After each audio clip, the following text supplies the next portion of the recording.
زبور 48۔ ہمارے خدا کے شہر میں اپنے کوہ مقدس پر خداوند بزرگ اور بے حد ستائش کے لائق ہے۔ شمال کی جانب کوہ سیون جو بڑے بادشاہ کا شہر ہے، وہ بلندی میں خوشنما اور تمام زمین کا فخر ہے۔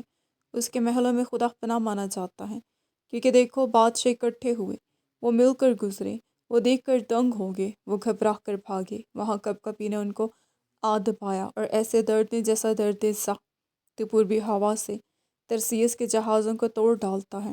لشکروں کے خداوند کے شہر میں، یعنی اپنے خدا کے شہر میں، جیسا ہم نے سنا تھا ویسا ہی ہم نے دیکھا۔ خدا اسے ہمیشہ برقرار رکھے گا۔ اے خدا، تیری ہیکل کے اندر ہم نے تیری شفقت پر غور کیا ہے۔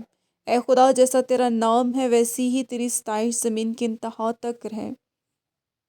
تیرا داہنا ہاتھ صداقت سے معمور ہے، تیرے احکام کے سبب سے کوہ سیون شادمان ہو۔ یہودا کی بیٹیاں خوشی منائیں، سیون کے گرد پھرو اور اس کا طواف کرو، اس کے برجوں کو گنو، اس کی شہر پناہ کو خوب دیکھ لو، اس کے محلوں پر غور کرو، تاکہ تم آنے والی نسل کو اس کی خبر دے سکو، کیونکہ یہی خدا ابدالآباد ہمارا خدا ہے، یہی موت تک ہمارا ہادی رہے گا۔ آمین۔